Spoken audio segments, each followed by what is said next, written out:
Hola queridos estudiantes del grado sexto de la asignatura de Biología, bienvenidos nuevamente a un video tutorial. En este video pues abordaremos la enseñanza número 1. Esta vez vamos a hablar acerca de los ecosistemas acuáticos. El propósito para esta clase es describir las características de los ecosistemas acuáticos presentes en la biosfera. ¿Qué veremos en este video? Bueno, mencionaremos qué serían los ecosistemas acuáticos, las características de esos ecosistemas acuáticos, mencionaremos los factores bióticos y abióticos que se encuentran en estos y los diferentes tipos de ecosistemas acuáticos que se encuentran en nuestro planeta Tierra. Bueno, para hablar de esos ecosistemas acuáticos, debemos definir qué son estos ecosistemas acuáticos. En los ecosistemas acuáticos, pues, todos aquellos son aquellos que están constituidos por agua. Esa agua puede tener alto grado de salinidad, como hay otro tipo de agua que no tiene ese alto grado de salinidad. Entonces, en este tipo de ecosistemas acuáticos se establecen relaciones entre esos factores bióticos que se encuentran allí, es decir, toda la vida, y los factores abióticos, que son los agentes físicos que permiten el desarrollo de todos estos seres vivos. ¿Dónde se da esto? Bueno, en la capa conocida como la biosfera de nuestro planeta Tierra.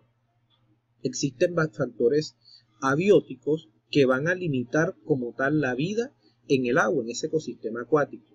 Estos factores abióticos son la salinidad, la temperatura y la disponibilidad de la luz solar.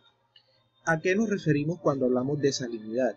Bueno, se refiere a la cantidad de sales que se encuentran disueltas en una masa de agua como tal. Esto pues va a incidir en la vida de esos seres vivos que allí pueden encontrarse. Dentro de los otros de los factores abióticos que inciden en la vida de esos seres vivos, tenemos a la temperatura. Sabemos que la temperatura pues incide directamente con el clima de ese lugar. Entonces se refiere al grado de calor o de frío de ese mismo lugar. En el caso, pues, ¿en dónde? En una masa de agua, porque estamos refiriéndonos a ecosistemas acuáticos. Y por último, sería la disponibilidad de luz. Esta se relaciona, primero que todo, con la profundidad que tenga esa masa de agua. Así va a llegar esa cantidad de luz.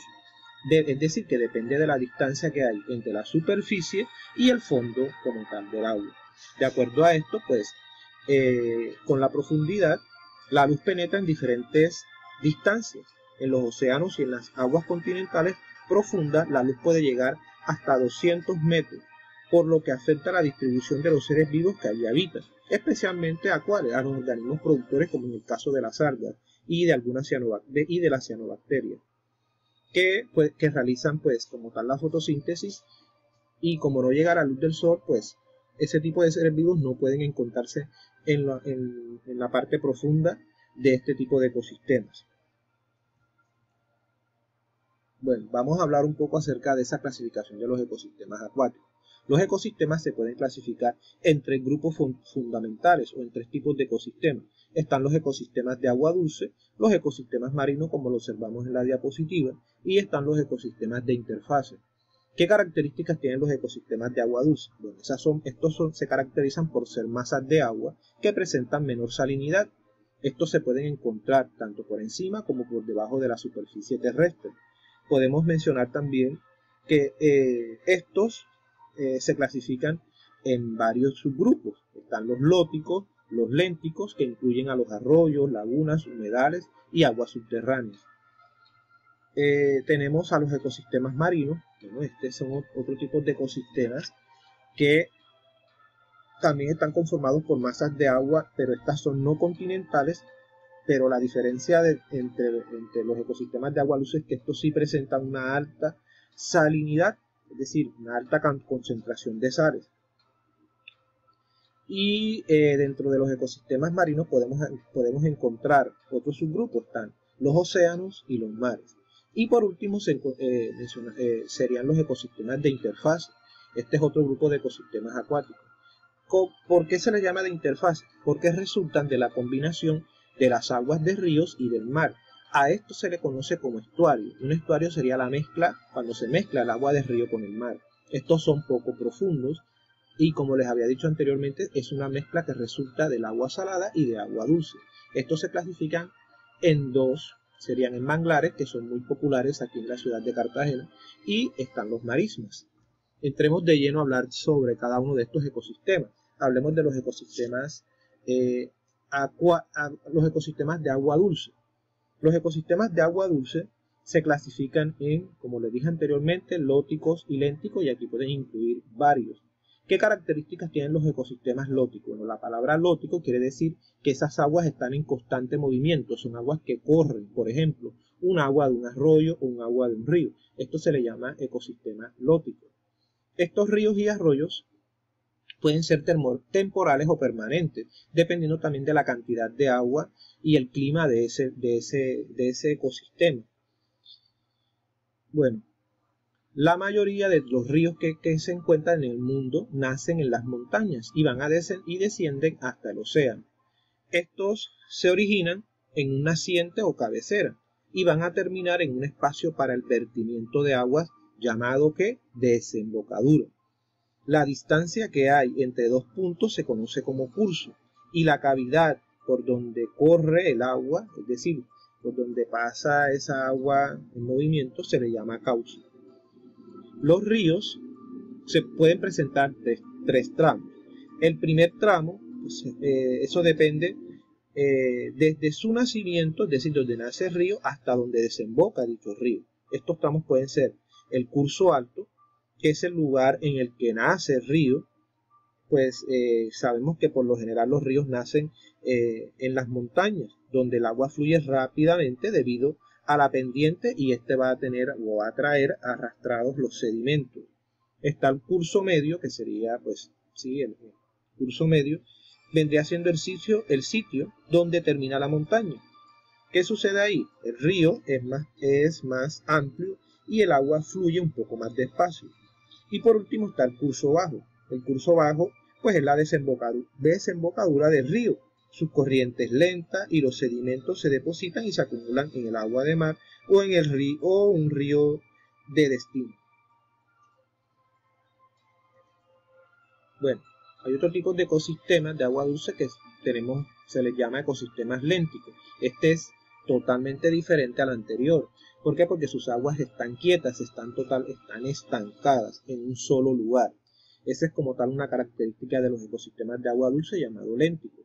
Estos ecosistemas de agua llamados lénticos, algunos son poco profundos. Estos que son poco profundos, que tienen menor profundidad, se le conocen como eutróficos. ¿Cómo así? Pues se les llama eutróficos porque poseen gran cantidad como tal de nutrientes. ¿Debido a qué? A que la luz del sol penetra rápidamente, llega con más facilidad y allí podemos encontrar diferentes especies de organismos, tanto productores como consumidores. Y otra clasificación dentro de los ecosistemas lénticos, de acuerdo a su profundidad, en este caso son llamados oligotróficos. Los oligotróficos son aquellos que tienen mucha profundidad, es decir, en este caso, como tienen mucha profundidad, allí la cantidad de luz solar llega menos comparada con los eutróficos, por lo cual pues los organismos productores, en este caso pues la luz del sol es insuficiente para que ellos se puedan desarrollar. Entonces es difícil a veces encontrar en las profundidades del mar a los organismos productores. Y ustedes saben que los organismos productores pues son los encargados de sostener en este caso pues a un determinado ecosistema. Entonces es difícil que ellos puedan desarrollarse en las profundidades. Bueno, dentro de estos ecosistemas de agua dulce tenemos a los humedales, los lagos, las lagunas y los acuíferos. Bueno, los humedales, las características de este tipo de ecosistemas son zonas planas donde se inundan temporalmente o permanentemente. Son importantes para los animales migratorios, especialmente las garzas. Están los lagos y las lagunas, pues estos son ecosistemas lénticos de aguas que no son móviles. Contienen aguas estancadas permanentemente. ¿Alimentadas por quién? por aguas que están en movimiento, como los arroyos y manantiales. Y por último tenemos a los acuíferos. Los acuíferos son pues, depósitos de agua dulce que son subterráneas sobre una capa de terreno como la arcilla. Estos les sirven mucho a los seres humanos como fuente de agua potable, pero lastimosamente estos están en peligro de extinción debido a que la sobreexplotación y la fragilidad que pues se contaminan por la filtración de materiales desde el suelo. Entonces, por esa razón están en vía de extinción. Otro tipo de ecosistemas acuáticos tenemos a los ecosistemas marinos. Estos pues, se caracterizan, como les decía anteriormente, porque sus masas de aguas contienen alto contenido de sal. Esta característica de salinidad se da pues como resultado de las lluvias y los ríos que han arrastrado durante millones de años minerales del suelo, como el cloruro de sodio y potasio, que son son elementos que tienen bastante salinidad.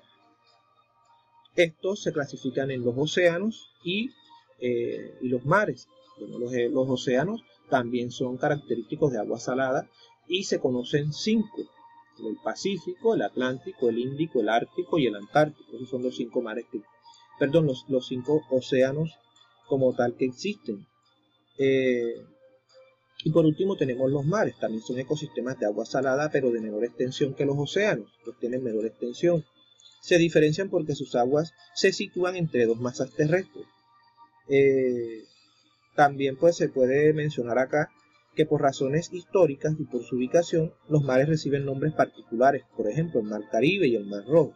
Estos reciben ese nombre ya sea por razones históricas o por el lugar donde se encuentran o se ubican este tipo de ecosistemas. Dentro de los mares podemos encontrar un ecosistema llamado arrecife de coral. El arrecife de coral, pues estos son como tal formados por colonias de invertebrados llamados pólipos. Estos se extienden en las zonas costeras, en aguas poco profundas, donde la temperatura más baja es de 16 grados centígrados y la más alta es de 25 grados. Este alberga mucha vida marina allí y puede ser para los seres vivos como buscar alimento y refugio en este tipo de ecosistemas llamados arrecifes de coral. También encontramos ya el otro tipo de ecosistema, serían los ecosistemas de interfase. Los ecosistemas de interfase tienen diferentes características. ¿Qué características tienen? Bueno, este se da por la mezcla de tanto de agua de río como la del mar. Esto se le conoce como estuario. Los estuarios no son más que la mezcla de agua de río con agua del mar. Estos son poco profundos, tienen, como les decía anteriormente, mezcla de agua dulce y de agua salada. Su corriente es lenta y en ocasiones se estanca. Estos se clasifican en los manglares y los marismas. Bueno, los manglares son muy reconocidos en la ciudad de Cartagena porque hay bastante. ¿A qué se debe el nombre de manglar? Pues al árbol que lleva su nombre, que en este caso pues sería árbol de mangle. Se ubican ¿en dónde? En regiones tropicales del planeta, es decir, en las partes marinas y las partes costeras. Estos árboles de mangle tienen ciertas características como cuáles. Como ellos viven en lugares muy lodosos, no pueden obtener en este caso el oxígeno directamente del agua. Entonces, ¿qué sucede? Ellos tienen unas raíces que son aéreas, están en contacto con el aire y toman ese dióxido de carbono y ese oxígeno que necesitan para poder llevar a cabo sus procesos como la fotosíntesis y respiración. En las raíces de estos árboles viven bacterias y hongos que ayudan a la descomposición, albergan una diversidad de especies, brindándoles refugio, alimento a los peces, aves, reptiles, crustáceos y mamíferos. Y por último están los marismas. Los marismas son estuarios que se ubican en zonas de clima templado, es decir, en un término de frío y calor. En ellos viven diferentes organismos capaces de soportar estas constantes inundaciones que se dan en el lugar. Bueno chicos, espero que este video les sirva de mucha ayuda para comprender y entender esta enseñanza. Nos vemos en nuestro próximo video tutorial y no te olvides reproducir cada vez que no comprendas esta enseñanza.